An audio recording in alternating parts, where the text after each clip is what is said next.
Could China be the next world superpower, or is it another empire waiting to fall?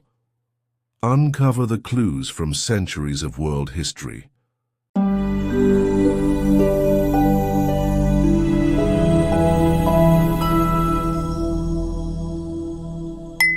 Welcome to LMJ English, where history meets the future. Today we dive deep into the cycles of power, why great nations rise and fall, and what that means for our world today. If you love thought-provoking stories that help you learn English, subscribe now and turn on notifications so you never miss a new story. The rise and fall of great powers. The Grand Lecture Hall of Cambridge University was filled with the murmurs of eager students. It was the first day of the semester, and Professor Thomas Alden, a renowned historian, was about to begin his most anticipated lecture, The Cycle of Empires. The young minds in the room, some from powerful nations and others from countries still finding their place in the world, listened with anticipation. Thomas, an older man with silver-streaked hair and sharp, intelligent eyes, slowly walked to the center of the room. He placed his hands on the wooden podium and gazed at the students before him. "History," he began, his voice steady yet filled with the weight of knowledge, "is a story of rise and fall, victory and decline. Nations and empires, no matter how powerful, follow the same pattern, just like the seasons of the year. The glory and fall of Rome." He turned and gestured toward the large screen behind him. An ancient map of the Roman Empire appeared, its borders stretching from Britain in the north to Egypt in the south, from Spain in the west to Mesopotamia in the east. "Let us begin with one of the greatest civilizations the world has ever known, the Roman Empire," he said. Rome was not always mighty. It started as a small settlement on the banks of the Tiber River, but through determination, military strategy, and an unbreakable will it expanded. Roads were built, cities flourished, and Roman law and culture spread across continents. The legions of Rome were feared, and its wealth seemed endless. It was the heart of the world, the beacon of civilization. Thomas stepped closer to the students, his voice lowering slightly. "But greatness is never eternal. Rome, like all empires, became complacent. Corruption spread through its government, its economy faltered, and its borders became too large to defend. Internal conflicts weakened its strength, while outside invaders, tribes like the Goths and Vandals, sensed its weakness. In 476 AD, Rome fell, its glory reduced to ruins." He paused for effect, then added, "But Rome was not the last to rule the world. Another empire would soon rise, just as Rome had once done. The British Empire and the power of the seas." The screen changed again, this time displaying a world map, covered in red, marking the territories of the British Empire. By the 19th century, a new giant had emerged, the British Empire.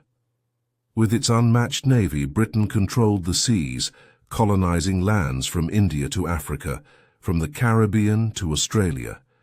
Industry boomed, trade routes flourished, and for a time Britain seemed unstoppable. The students listened intently, some taking notes, others lost in thought.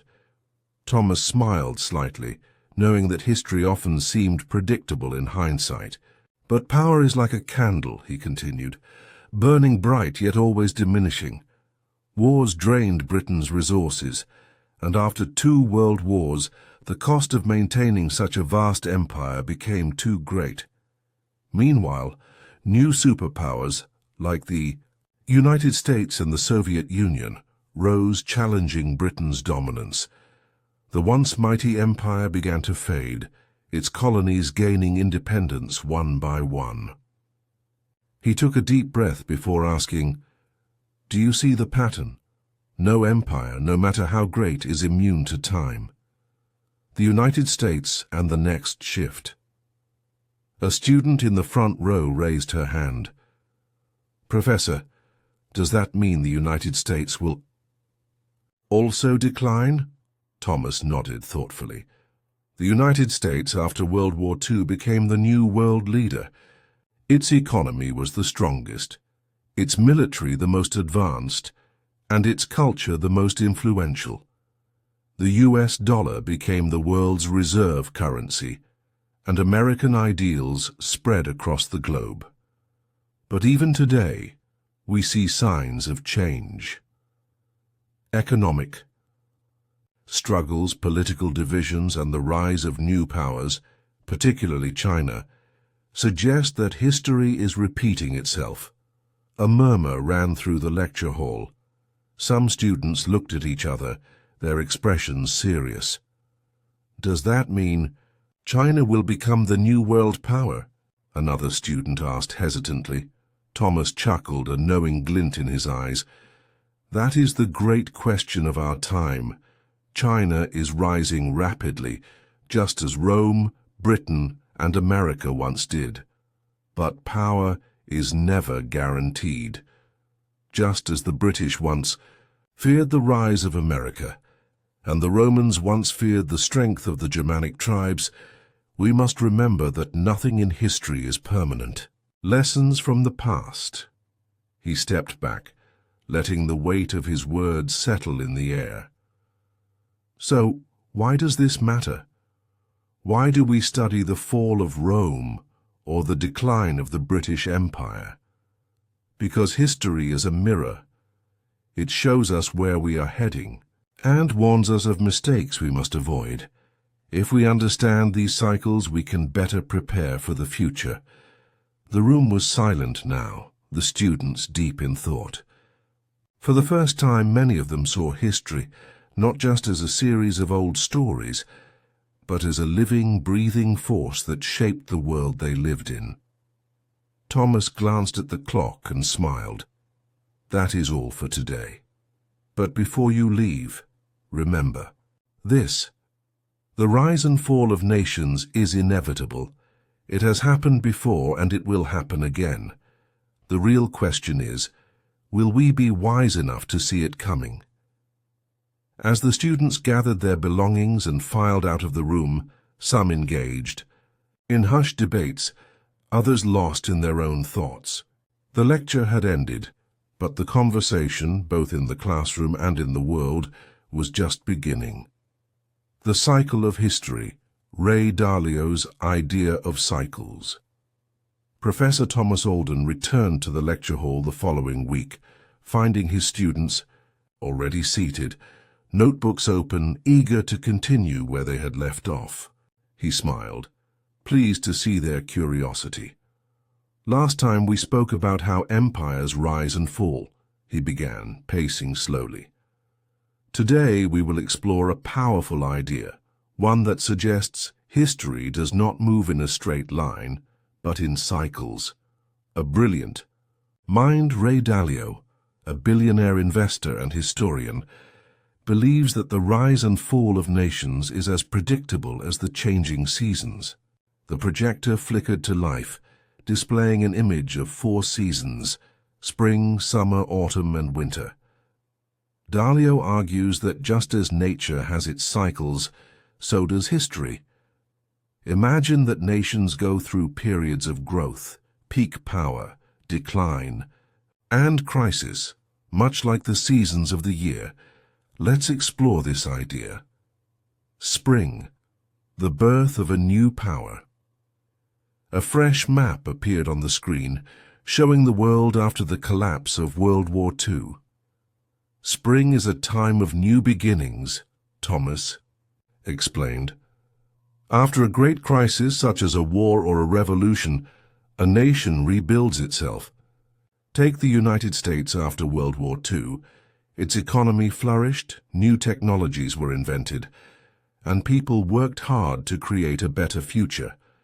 This is when trust in the system is strong, debt is low, and growth is fast. The students nodded. Countries at this stage focus on education, innovation, and industry, Thomas continued. They create new opportunities for their people, and wealth is distributed more evenly. But as with nature, spring does not last forever. Summer, the peak of power. The screen changed again, this time displaying the height of the British Empire in the 19th century. Summer, Thomas said, is when a nation reaches its peak. Its economy is strong, its military is unmatched, and its culture influences the world. The empire believes it is invincible. A student in the back raised a hand. Is the United States in its summer phase now? Thomas smiled. Some argue that it was in its summer phase during the late 20th century, when it led in technology, military strength, and global influence. But remember, summer is not just a time of strength. It is also when problems start to build beneath the surface. Wealth gaps widen, greed increases, and people begin to take their prosperity for granted. He pointed at the screen again, where an image of the Roman Senate appeared. Rome at its peak faced a similar issue. The empire was rich, but corruption grew. The leaders became more concerned with personal gain than the good of the people. This leads us to the next phase, autumn. Autumn, the beginning of decline. The lights dimmed slightly as a new image appeared. Economic downturns, protests, and signs of instability. Autumn, Thomas said, his voice heavier now, is when a country begins to lose its way. It still holds power, but internal divisions grow. The gap between the rich and the poor becomes extreme. People start to lose faith in their leaders. Debt rises and the country spends more than it earns. He turned to the class. Can anyone give me an example of a country that might be in its autumn phase today?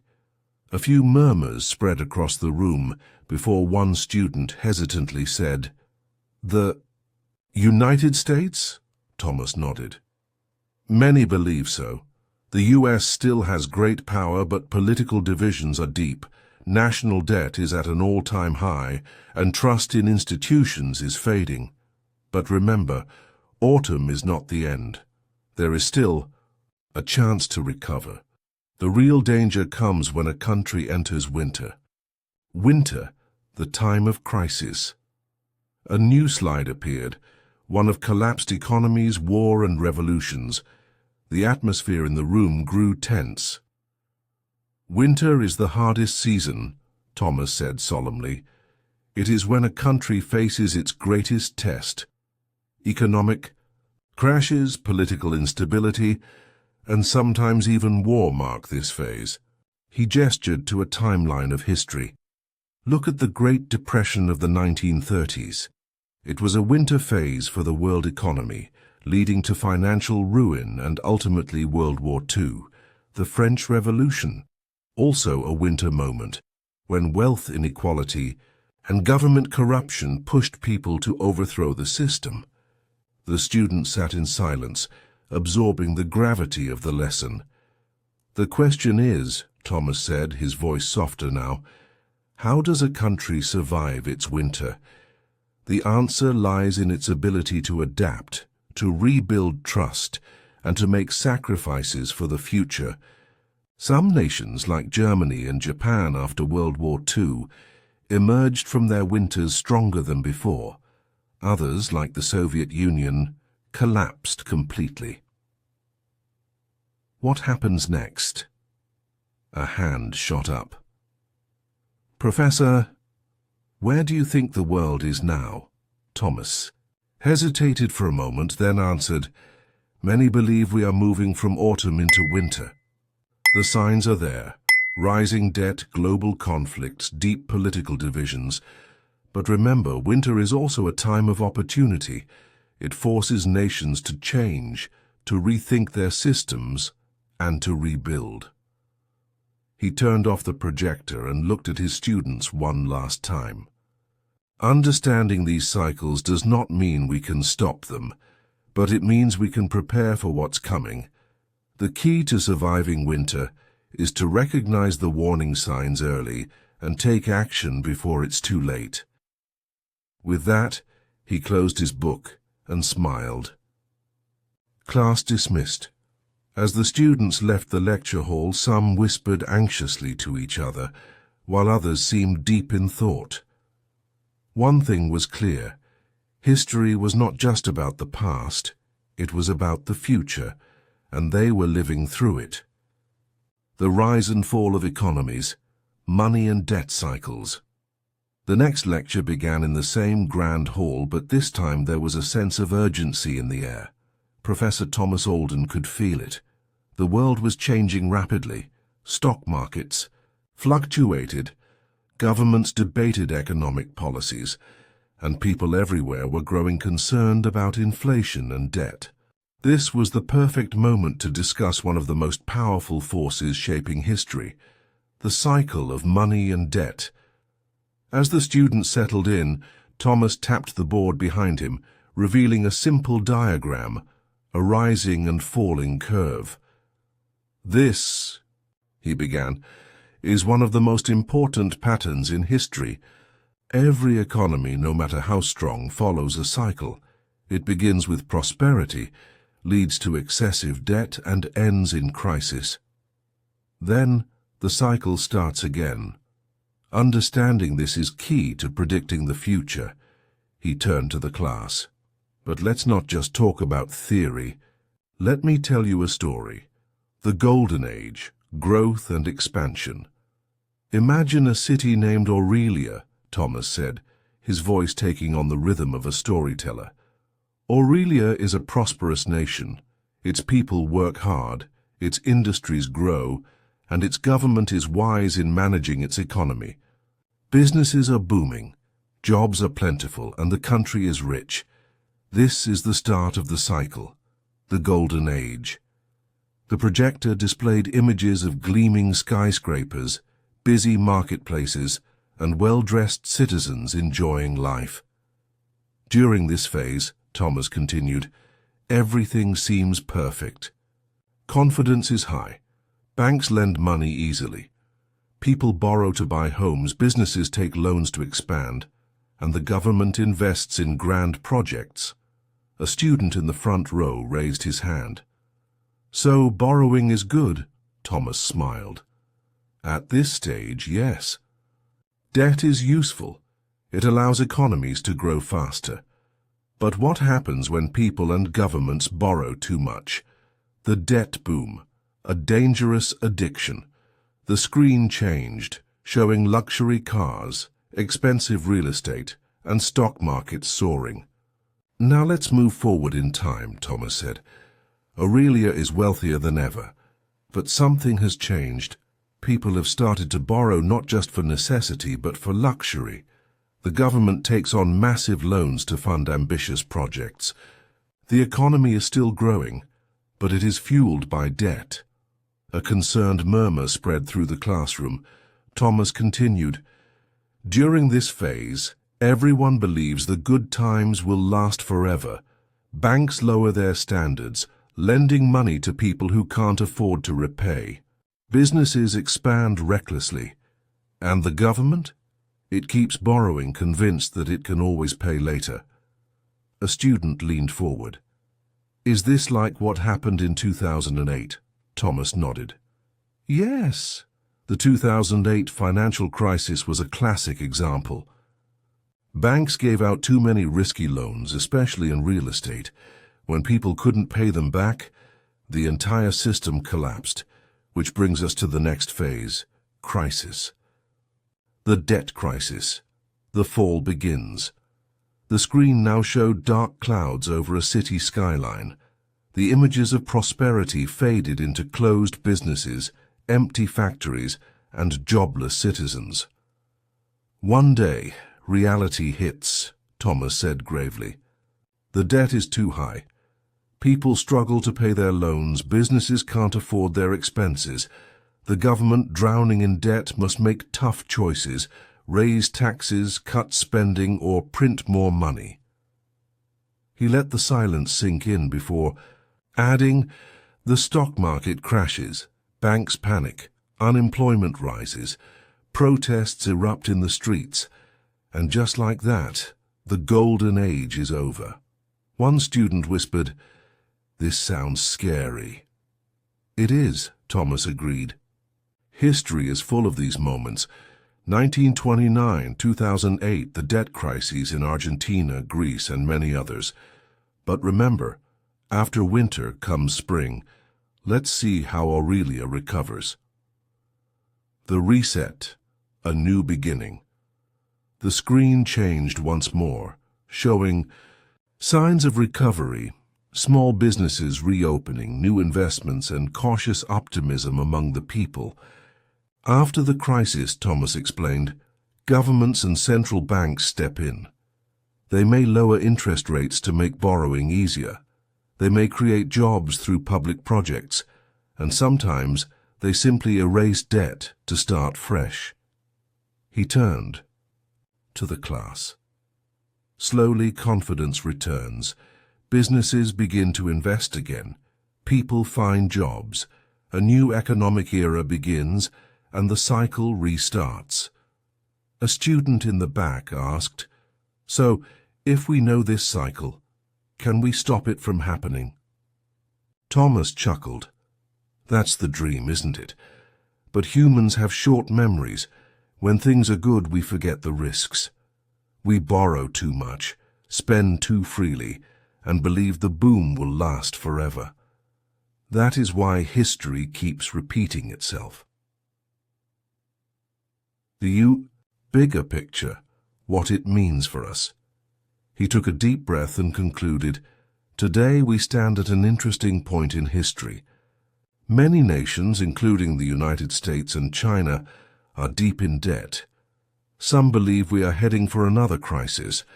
Others say we will find a way to avoid it. But one thing is certain, this cycle will never stop. The question is not if it will happen again, but when." The students sat in silence, absorbing the weight of the lesson. Some scribbled notes, others exchanged nervous glances. Thomas smiled. "But don't be afraid. Knowledge is power. If you understand these cycles, you can prepare. You can make better financial choices. You can see risks before they explode. And maybe, just maybe, you can help shape a better future." With that, he closed his notebook and gestured toward the door. "That's all for today. But keep your eyes open. The world is always changing, and history is always teaching us if we are willing to listen." As the students walked out, many of them checked their phones for the latest stock market news, suddenly more aware of the forces shaping their world, the ever-changing nature of money. The following week, Professor Thomas Alden entered the lecture hall to find his students already engaged in quiet discussions. The previous lessons on debt cycles had left them curious. Many had begun to question how money itself worked. Some checked their bank accounts more often, while others debated the future of the US dollar. Thomas smiled. It was time to explore the deeper question: what is money, and why does it change? He placed a gold coin on the podium, letting the light reflect off its polished surface. "What is this?" he asked. "A gold coin," a student answered. "Yes, but more importantly, it is money," Thomas said. "But money hasn't always looked like this, and it won't always look like the paper bills or digital numbers we use today. Money changes, sometimes slowly, sometimes suddenly. And when it does, it affects the entire world." He picked up a marker and wrote 3 words on the board. Gold, paper, digital, the era of gold, the age of stability. "Thousands of years ago," Thomas began, "money wasn't paper or numbers on a screen. It was something real, gold and silver. Why?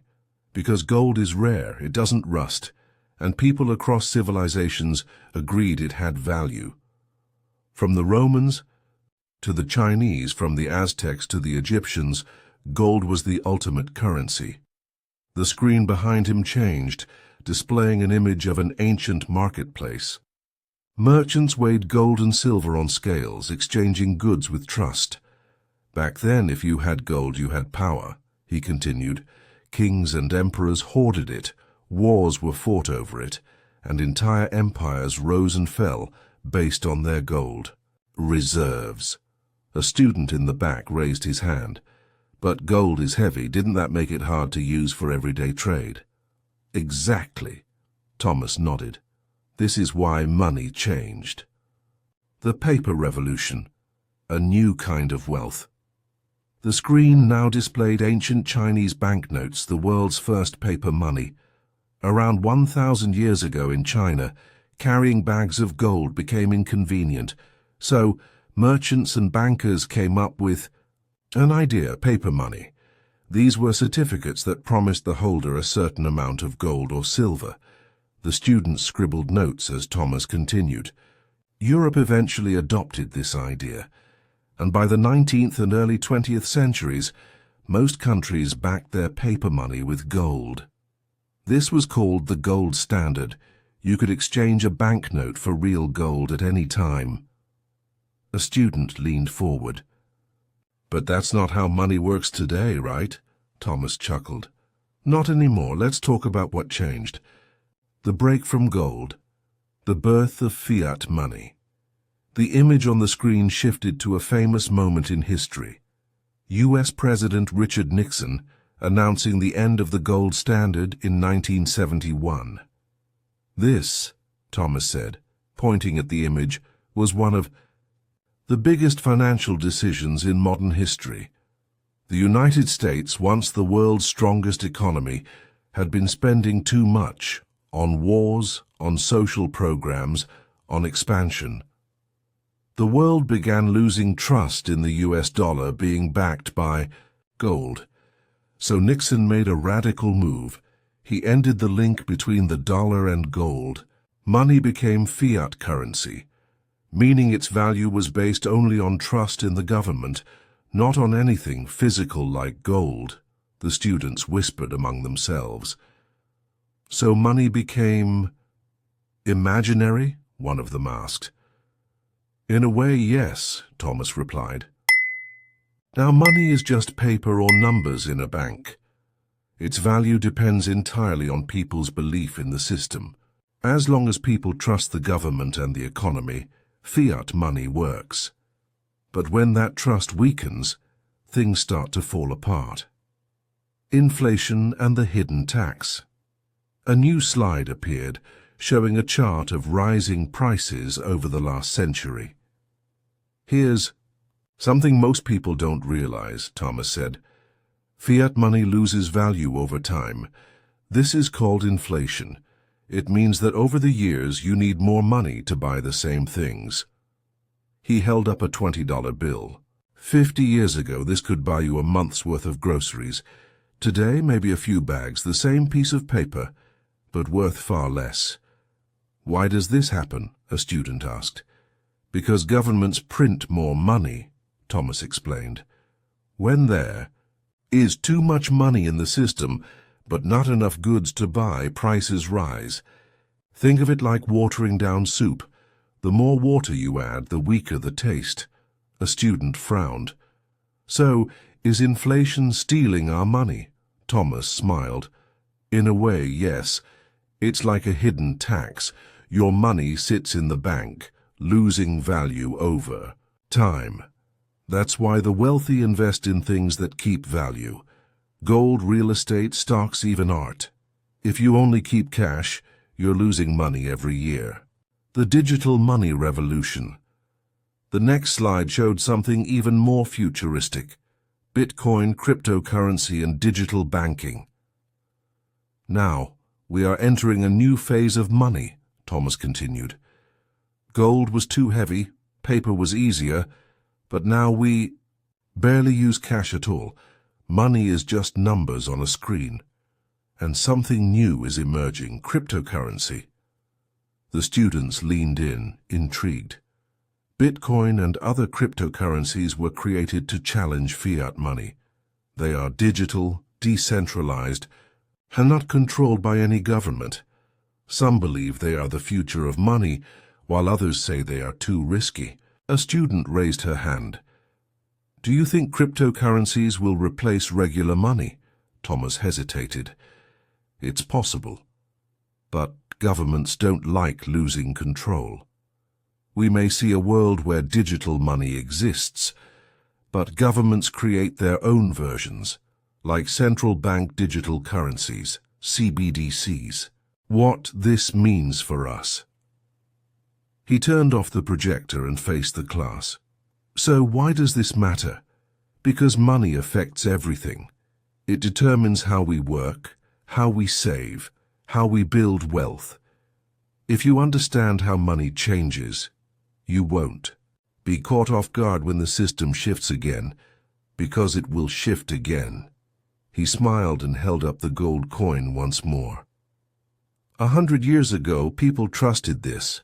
50 years ago, they trusted paper money backed by gold.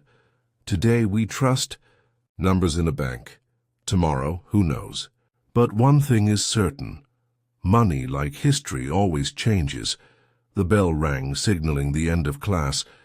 But as the students packed their bags, their faces showed deep thought. Some glanced at their phones, checking cryptocurrency prices. Others whispered about inflation and how to protect their savings. Thomas watched them go, satisfied. Today he had not just taught them about money, he had shown them how to think about it. Old empires and their money. The atmosphere in the lecture hall was different today. The students had begun to see history in a new light, not just as a collection of old stories, but as a series of patterns that shaped the present and hinted at the future. Professor Thomas Alden, sensing their growing curiosity, knew that today's lesson would take them even deeper into the cycles of power and wealth. He dimmed the lights, and the projector lit up with an image of two once great empires, the Dutch Empire and the British Empire. Beneath each, their respective currencies were displayed, the Dutch guilder and the British pound sterling. Today, Thomas began, we explore the rise and fall of empires through the story of their money. Because when an empire falls, its currency falls with it. And if we can understand why, we can better predict what might happen to the world's most powerful nations today. The Dutch Empire, the first financial powerhouse. The screen zoomed in on a map of the Netherlands in the early 1600s. A small country, yet one that controlled vast trade routes across the seas. Few people realize this, Thomas said, but the Netherlands was once the richest country in the world. In the 17th century, the Dutch dominated global trade. They built the world's most powerful navy, established colonies, and created the first modern financial system. He pointed to an image of an old banknote. This was the Dutch guilder, one of the most trusted currencies of its time. The Dutch were the first to create a central bank, issue paper money, and develop stock markets. They even pioneered the idea of government bonds, loans that people could buy from the government in exchange for interest payments. A student raised his hand. If they were so powerful, why didn't they stay on top? Thomas smiled. Because no empire stays on top forever. The slide changed to show wars, debt, and economic decline. The Dutch, despite their financial genius, made a fatal mistake. They got involved in too many wars, particularly against Britain. War is expensive, and to fund it, they borrowed too much. Slowly, their economy weakened. As Britain grew stronger, the world started trusting the British pound more than the Dutch guilder. The next slide showed an old guilder coin next to a British pound. By the 18th century, the Dutch Empire had faded, and its currency was no longer the center of global trade. Power had shifted, just as it always does. The British Empire, the pound's global rule. Thomas now turned to another map, this one covered in red, stretching across continents. After the Dutch came the British.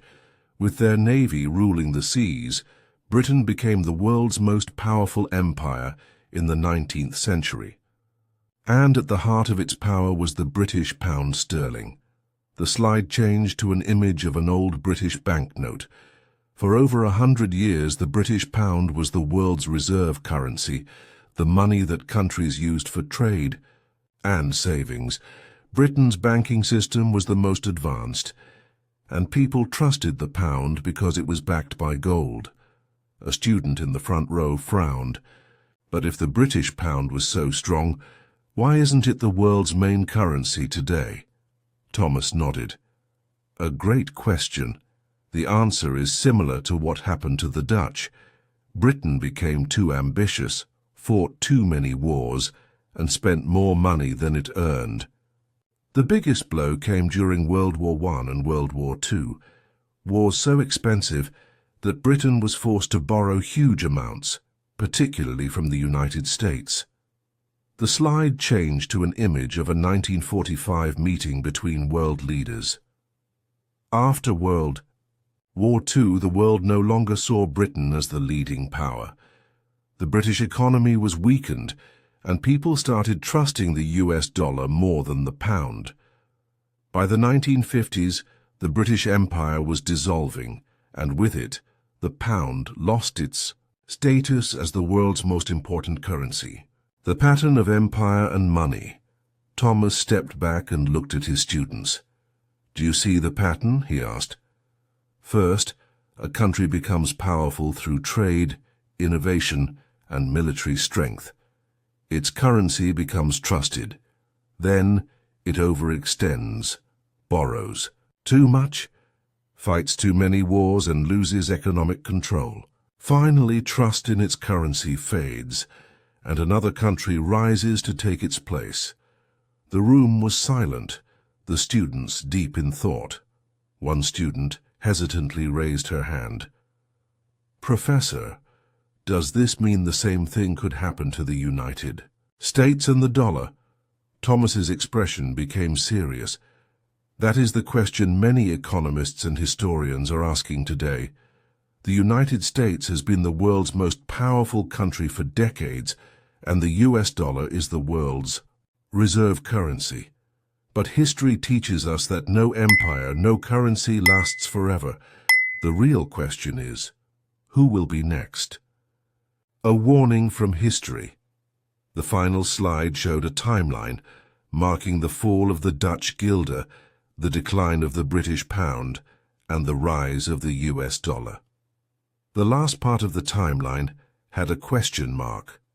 Thomas walked to the front of the room. The Dutch never thought their currency would be replaced by the British pound. The British never thought the pound would be replaced by the US dollar. And today, most Americans assume the dollar will remain the world's most powerful currency forever. He let that thought linger before continuing. But history tells us otherwise. Just like the Dutch and British before them, the US is now facing rising debt, military overextension, and economic challenges. Other powers, like China, are growing stronger. The cycle is in motion. The only question is, when will the shift happen? The students exchanged uneasy glances. Some checked their phones for news about global finance. Others furiously took notes. Thomas smiled, sensing their growing awareness. The lesson here is not to panic, he reassured them. It is to understand. If we recognize these patterns, we can prepare. We can invest wisely, adapt to changes, and be ready for the world of tomorrow. With that, he closed his notebook and nodded. Class dismissed. As the students gathered their things and left the hall, their conversations were different from before. No longer just about past empires, but about the world they lived in today and the world they would inherit tomorrow, the USA and the dollar. The rise of a global currency. The lecture hall was nearly full before Professor Thomas Alden even arrived. Word had spread about his last lecture on the fall of old empires and their currencies, and now more students than usual were eager to hear the next part of the story. As he entered the room, Thomas smiled, sensing the anticipation in the air. He walked to the front, placed a US dollar bill on the podium, and let the room settle into silence. "This," he said, holding up the bill, "is the most powerful piece of paper in the world today. But how did it get here? And more importantly, will it stay here?" The projector flickered on, showing an image of war-torn Europe in 1945. To understand the rise of the US dollar, we must go back to the moment the world changed, World War II. The aftermath of World War II, America's economic dominance. The screen shifted to an image of a bombed-out London, Paris, and Berlin. By 1945, much of Europe and Asia lay in ruins, Thomas explained. Germany, France, Britain, and Japan, all, once powerful economies, were devastated by war. Their factories were destroyed, their governments were bankrupt, and their people were struggling to survive. He then pointed to a different image, an untouched American city with bright lights and bustling factories. But one country stood strong, the United States. Its cities were intact, its industries were booming, and it held the world's largest supply of gold. While other nations struggled to rebuild, the US became the economic center of the world. Student raised her hand. Was this when the dollar became the most important currency? Thomas nodded. Yes, and it happened through something called the Bretton Woods Agreement. The Bretton Woods system. The dollar becomes king. The screen changed to an old black-and-white photograph of world leaders gathered at a conference in Bretton Woods, New Hampshire, in 1944. In this meeting, Thomas explained, the leaders of 44 nations agreed on a new global financial system. They decided that instead of using gold directly, countries would link their currencies to the US dollar. And why the dollar? Because the United States had most of the world's gold, and it was the strongest economy at the time. He pointed to the screen. This meant that other countries could trade their money for US dollars, and those dollars could be exchanged for gold. The dollar became as good as gold, the most trusted currency on earth. The students scribbled notes. Some looked surprised, realizing for the first time why the US dollar had become the world's dominant currency. The end of the gold standard, a new kind of money. The next slide showed US President Richard Nixon in 1971 addressing the nation. For decades the system worked, Thomas continued. But by the 1960s the US had a problem. It was spending too much money. The Vietnam War, social programs, and economic struggles were draining its gold reserves. Other countries started demanding gold in exchange for their dollars. A student leaned forward. What did the US do? Thomas took a deep breath. Something drastic.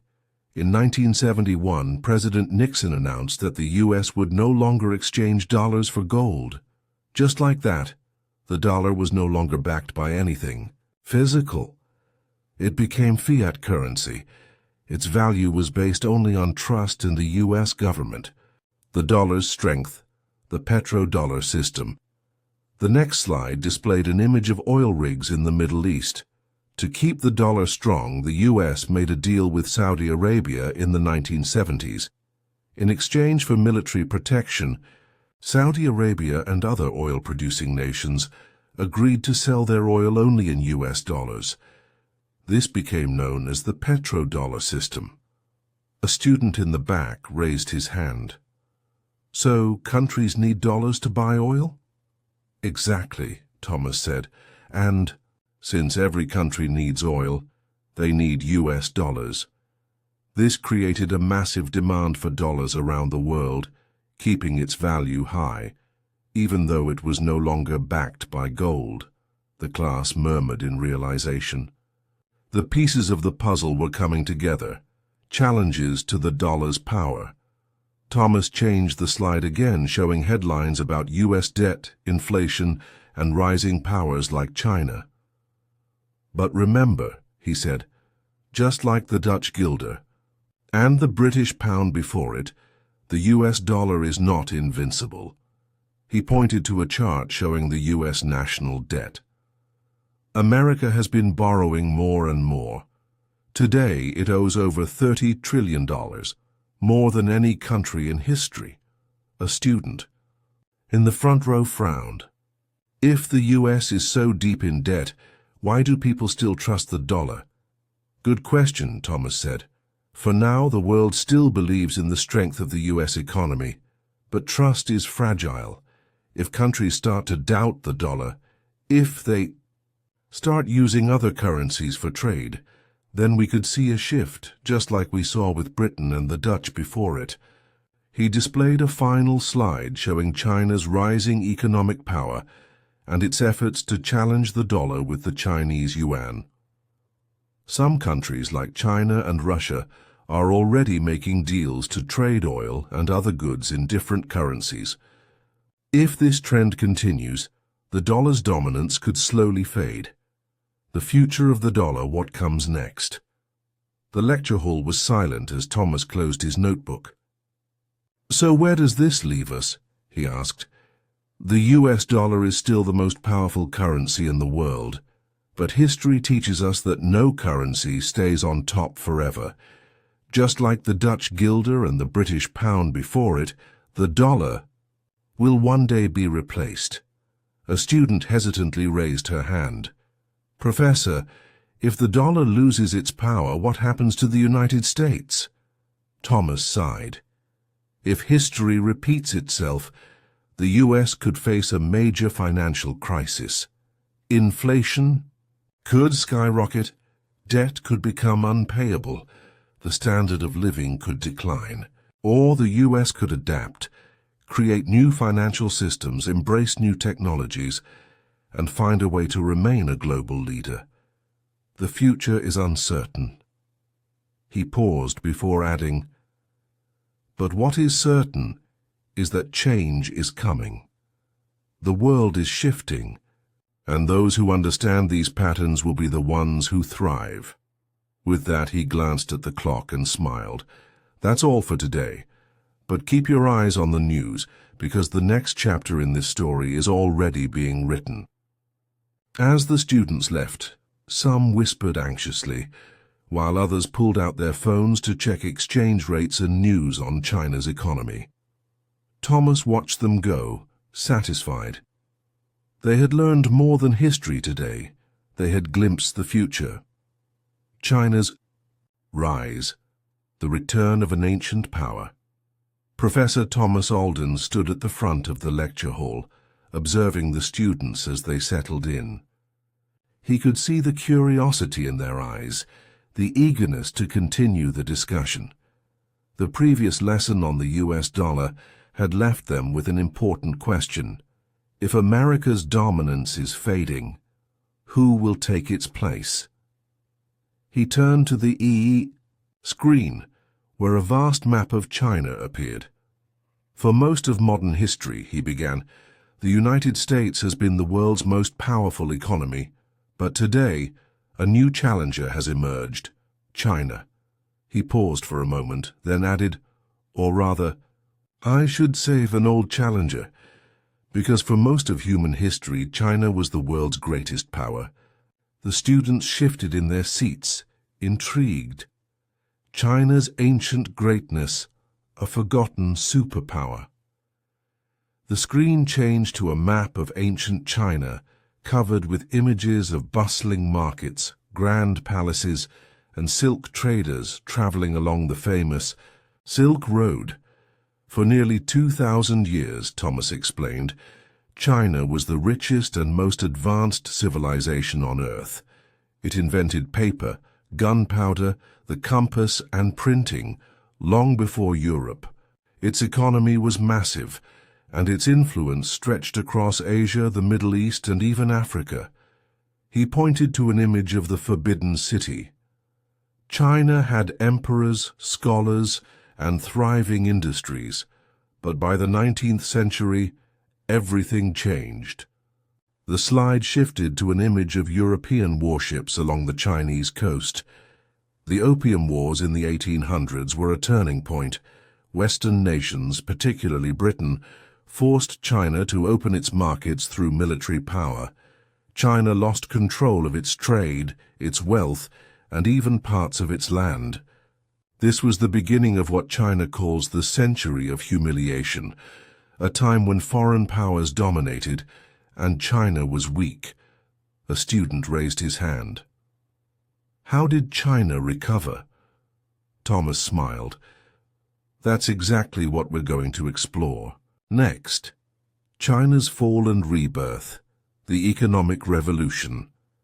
The screen now showed a black and white image of Mao Zedong, the founding leader of Communist China in 1949. After years of internal struggle, revolutions and war, China became a communist country. But under Mao, the economy struggled. His policies led to famine and stagnation. The next slide showed a man in a suit standing before a modern skyline. Then came Deng Xiaoping. In 1978, Deng made a historic decision. He opened China's economy to the world. Instead of strict communism, he introduced elements of capitalism. He allowed businesses to grow, foreign companies to invest, and trade to expand. The images on the screen transformed into modern cities, filled with skyscrapers, factories, and high-speed trains. And the result? Thomas asked. China went from being a poor country to the second largest economy in the world. In just 40 years, no country has ever grown so fast in such a short time. The students were stunned. Some whispered among themselves, others furiously took notes. The factory of the world. How China became an economic giant. Let me ask you something, Thomas said, lifting his phone. Where do you think this was made? China. Several students answered in unison. Exactly, he said. China became the world's factory.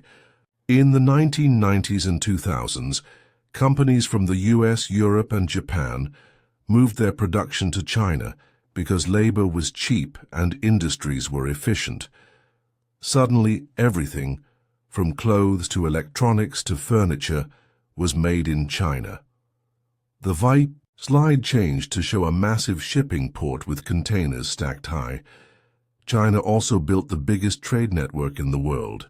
Its ships transport goods to every continent, and its economy is deeply connected to global markets. This is how it became an economic powerhouse. A student raised her hand. But doesn't China still have problems, like pollution and government control? Thomas nodded. Good observation. While China has grown rapidly, it faces big challenges. Let's talk about them. China's challenges, strengths and weaknesses. The screen now showed two opposing images. On one side, a futuristic skyline. On the other, images of protests and pollution. China is powerful, but it is not unstoppable, Thomas said. Here are its biggest strengths and weaknesses. He pointed to the strengths first. Massive economy, the second largest in the world, and still growing. Advanced technology, leading in artificial intelligence, 5G and electric vehicles, global trade influence, building the Belt and Road Initiative, a new Silk Road. Then he pointed to the weaknesses, political control. The Chinese government has strict control over people and businesses, which can limit innovation. Aging population. China's workforce is shrinking as birth rates decline. Debt and real estate problems. Many Chinese companies and cities are in deep debt. China's future depends on how it handles these challenges, Thomas explained. Will it continue to rise, or will these problems slow it down? China versus the United States, a new global rivalry. The screen changed again, showing the US and Chinese flags side by side. As China grows, it is challenging the United States for global leadership. This is creating tension, economic, political, and even military. He pointed to key areas of conflict. Trade war. The US and China have imposed tariffs on each other's goods. Technology war. The US has banned Chinese companies like Huawei over security concerns. Military tensions. Disputes over Taiwan and the South China Sea. A student frowned. Does this mean there will be a war? Thomas sighed. Not necessarily. The US and China are deeply connected. Both economies rely on each other, but history shows that when a rising power challenges an existing one, conflict often follows. What comes next? Thomas turned off the projector and faced the class. So will China become the next world superpower? Will the Chinese yuan replace the US dollar? Or will China face its own crisis, just like past empires? He leaned on the podium. The truth is, no one knows for sure. But if history has taught us anything, it's that power is always shifting. The only question is, when will the next shift happen? A heavy silence filled the room. Some students checked the latest news on China's economy. Others exchanged nervous glances. Thomas smiled. That's all for today, but remember, what's happening in China now will affect all of us in the future. Stay curious, stay informed. As the students left, their conversations were no longer just about history. They were about the future they would soon inherit. Great. The next section is USA and China working together and fighting. I'll now expand this into a detailed and engaging story. USA and China working together and fighting. The tension in the lecture hall was palpable as Professor Thomas Alden stepped forward. The previous lecture on China's rise had left the students deep in thought, and now they were about to explore one of the most critical power struggles of the modern world, the complex relationship between the United States and China. Thomas clicked a button on the projector. The screen displayed two towering skyscrapers, one in New York, the other in Shanghai. Above them, the flags of the United States and China waved in the wind. Two of the most powerful nations in history, Thomas said, his voice measured. One, an established superpower, the other a rising giant, and between them a rivalry that could define the future of the world. The students leaned in, eager to learn how two nations so intertwined could also be fierce competitors. A complicated relationship, friends and rivals. The next slide showed a handshake between U.S. President Richard Nixon and Chinese leader Mao Zedong in 1972. Believe it or not, Thomas said, America and China were not always rivals. In the 1970s, the U.S. helped China open up to the world economy. American businesses invested in China, and in return, China became a key supplier of goods for the U.S. The images on the screen changed to a Walmart store filled with made-in-China products. For decades, this relationship worked, Thomas explained. China produced cheap goods and American consumers benefited from lower prices. American companies also expanded into China, making billions in profit. A student in the front row raised her hand. So what changed? Why are they fighting now? Thomas smiled. That's the big question. Let's break it down into 5 major conflicts. 1. The trade war, a battle of tariffs. The projector displayed an image of shipping containers stacked high at a busy port. The first major conflict between the US and China began with trade, Thomas explained. For years, the US accused China of unfair trade practices, like keeping its currency low to make exports cheaper, and stealing technology from American companies.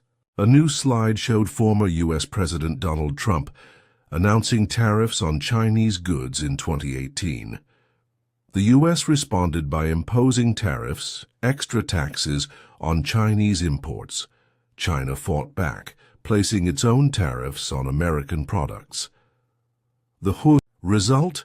A full-scale trade war that cost businesses billions and disrupted global supply chains. A student leaned forward. But aren't they both losing money because of this? Thomas nodded. Exactly. Trade wars hurt both sides. But for the US, it's about something bigger than money. It's about stopping China from becoming too powerful. 2. The technology war. Who controls the future? The screen changed to an image of a Huawei 5G tower and a US microchip factory. The next battlefield is technology, Thomas continued. China has been investing heavily in artificial intelligence, 5G and semiconductor chips.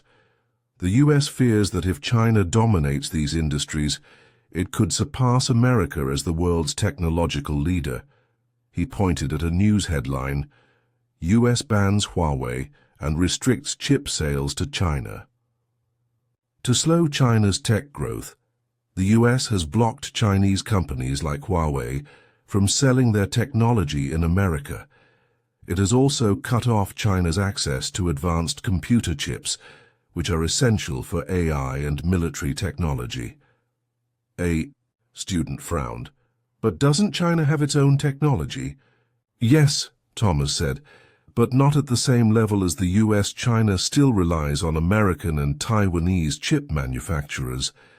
That's why controlling technology is such a big deal. It determines who will lead in the next century. T. The geopolitical war, a fight for influence. The screen shifted to a world map with red and blue markers. Now let's talk about the biggest source of tension, global influence.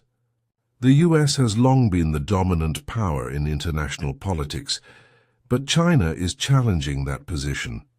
He highlighted Africa, Asia, and Latin America. China has invested heavily in developing countries through its Belt and Road Initiative, building roads, bridges, and railways. In return, these countries become more dependent on China. The US sees this as a threat to its influence. A student raised his hand. So is this like a new Cold War? Thomas paused. In some ways, yes.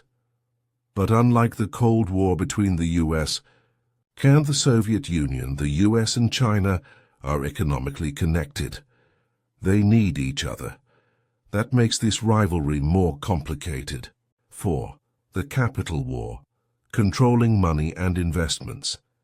The next slide showed an image of Wall Street and Shanghai's financial district. Money is another battlefield, Thomas said. China has been working to reduce its dependence on the US dollar. It has even started making trade deals in Chinese yuan instead of dollars. He pointed to a news headline. China and Russia agree to trade oil in yuan. If China convinces more countries to stop using the dollar, America could lose its financial power. A student in the back asked, could China's money replace the US dollar? Not yet, Thomas replied. Most global trade is still done in US dollars. But if China continues to grow, that could change in the future. The military tensions. The risk of war. The room grew tense as the next slide displayed Chinese warships near Taiwan. This is the most dangerous conflict of all, Thomas said. China claims that Taiwan, a democratic island, is part of its territory. The US, however, supports Taiwan's independence and has promised to defend it. He pointed at another headline: US sends warships to the South China Sea. The South China Sea is another hotspot. China has built military bases on islands. They're claiming the waters as its own. The US and its allies reject this claim and regularly send ships to challenge China's expansion. The students exchanged nervous glances. One of them hesitated before asking, "Could this lead to war?" Thomas sighed. "It's possible, but both sides know that a war between the US and China would be catastrophic. That's why diplomacy is so important. Can the US and China work together?" The final slide showed a handshake between US and Chinese leaders. Despite all these conflicts, the US and China still rely on each other, Thomas said. They trade billions of dollars in goods every year. They both need a stable global economy. And they both face common problems, like climate change and pandemics. A student in the front row raised her hand. So, will they fight, or will they work together? Thomas smiled. That is the question of our time. If they find ways to cooperate, they could lead the world into a new era of peace and progress. But if competition turns into conflict, the consequences could be devastating. He closed his notebook and faced the class. One thing is certain, this is not just history. It's happening right now. And in the years to come, you will witness how this story unfolds. The bell rang, but the students didn't rush to leave. They sat in silence, processing the enormity of what they had just learned. Thomas watched them carefully. They understand now, he thought. The world is changing, and they are the generation that will live through it. Problems. Inside countries. The cycle of order and disorder. The lecture hall was unusually quiet as Professor Thomas Alden stepped to the front of the room. The students had just spent weeks learning about the rise and fall of empires, the power of money, and the ongoing struggle between the United States and China. But today's topic was different. It was not about foreign enemies or global competition. Today's lesson was about something more dangerous, the problems that destroy nations from within. Thomas clicked the projector, and a simple diagram appeared, a circle divided into two halves, order and disorder. Throughout history, he began, countries go through cycles. There are times of stability, peace and growth, what we call order. And then there are times of division, economic crisis, and even civil war, what we call disorder. The students leaned in. Some looked concerned, others were curious. Let's explore how this happens, Thomas continued, because if history teaches us anything, it's that great nations are rarely destroyed by outside forces. More often, they collapse from within. Phase 1. Peace and prosperity. The time of growth. The screen changed to show an image of the United States in the 1950s. Families buying homes, new highways being built, businesses thriving. After World War II, the US entered a period of enormous prosperity, Thomas explained. Jobs were plentiful, the middle class was growing, and there was a sense of unity. People believed in the system, and trust in the government was high. He then flipped the slide to show China in the 1990s, a booming economy, new skyscrapers, and millions of people rising out of poverty. China experienced something similar, Thomas continued. After opening its economy, the country grew at an astonishing rate. People went from being poor farmers to middle-class workers in modern cities. Hope was everywhere. He looked at the class. This is what order looks like. When things are good, people follow the rules. They work hard. They believe in the future. A student in the front row raised her hand. So what changes? Why does disorder happen? Thomas nodded. Great question. Let's look at the warning signs. Phase 2. Economic problems and rising inequality. The next slide showed a growing wealth gap. Mansions on one side, struggling workers on the other. One of the first signs of disorder is economic inequality, Thomas explained. As countries grow richer, the gap between the rich and the poor often increases. At first, people tolerate this, but over time, resentment builds. He pointed at a chart showing CEO salaries skyrocketing while worker wages stayed the same. In the US, for example, in the 1950s, CEOs earned about 20 times the salary of the average worker. Today, they earn over 300 times more. The students murmured in surprise. A new slide appeared showing protests in China over housing prices and wages. China is facing a similar problem. While the country is wealthier than ever, many young people can't afford homes. Good jobs are harder to find. The feeling of opportunity is disappearing. A student raised his hand. But why does inequality cause problems? Aren't rich people supposed to help grow the economy? Thomas nodded. Yes, wealth creation is important. But when too much money and power are concentrated at the top, people lose faith in the system. And when people stop believing in the system, he flipped the slide. Phase 3. Social division and political conflict. Images of protests filled the screen. Black Lives Matter rallies in the U.S. in Hong Kong, demonstrations in China, and riots in France. This is what happens next, Thomas said. When people feel the system isn't fair, they stop trusting their leaders. They start fighting among themselves. They divide into political groups, social movements, and sometimes even violent mobs. A student in the back hesitated before asking, "But isn't protest a good thing? Doesn't it lead to change?" Thomas smiled. Protest can be a force for good. It has led to civil rights, democracy, and progress. But it can also be dangerous because when a society becomes too divided, compromise becomes impossible.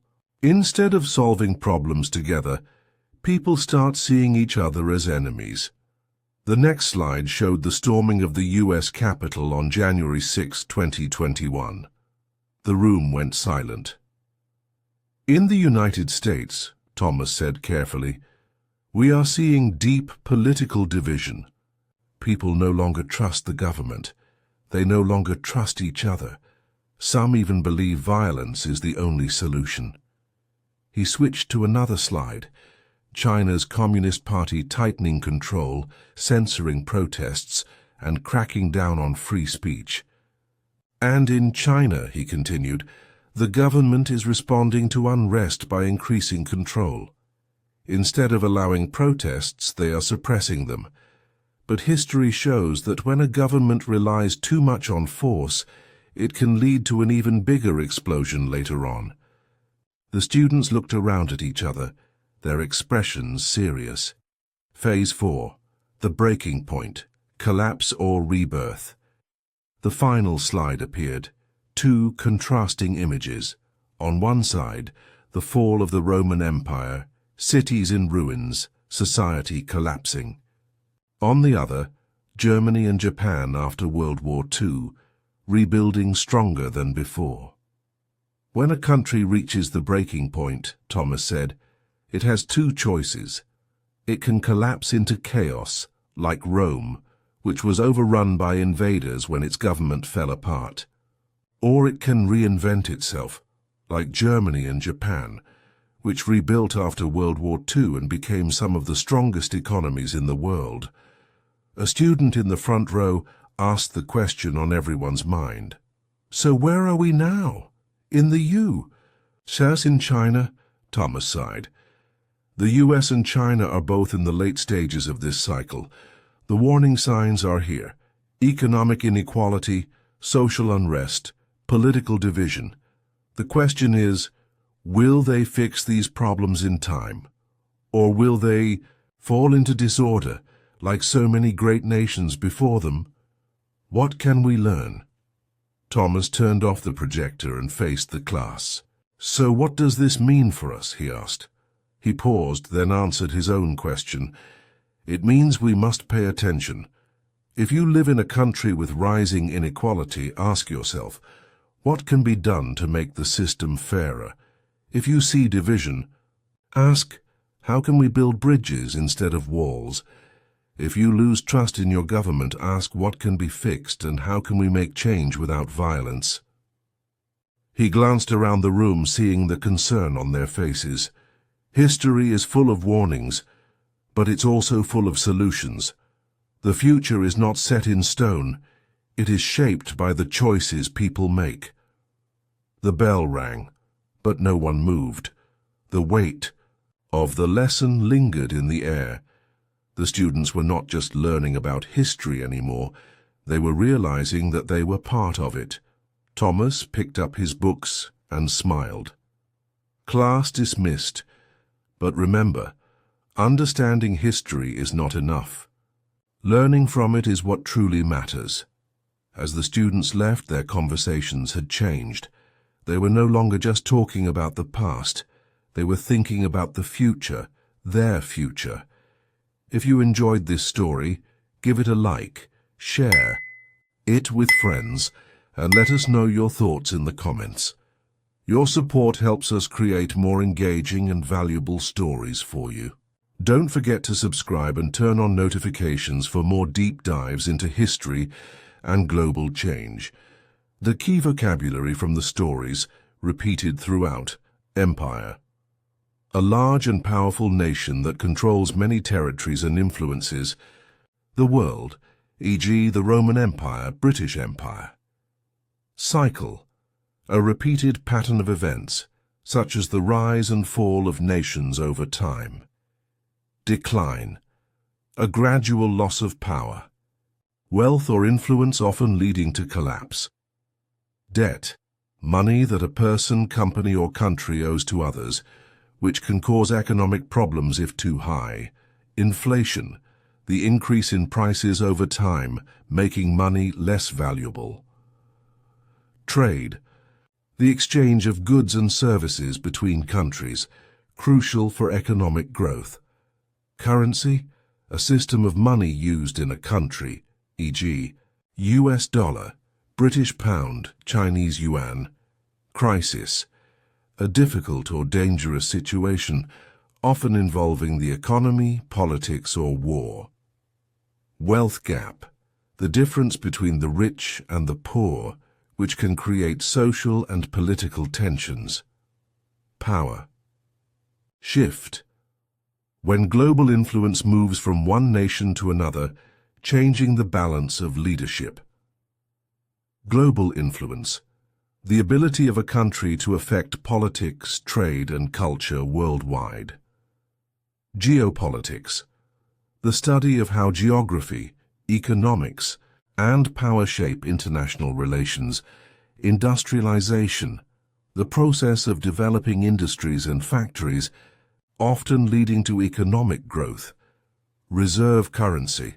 A currency that is widely used for international trade and savings, such as the US dollar, devaluation, the reduction in value of a currency compared to others, often done by governments. Superpower. A country with dominant military, economic, and political influence worldwide, e.g. the US and China. Collapse. The complete failure or downfall of a system, economy, or government. Reform. Changes made to improve a system, often in politics or the economy. Investment. The act of putting money into businesses, industries, or stocks to generate profit and growth. Trust in the system. The belief that a government, economy, or currency will remain stable and function properly.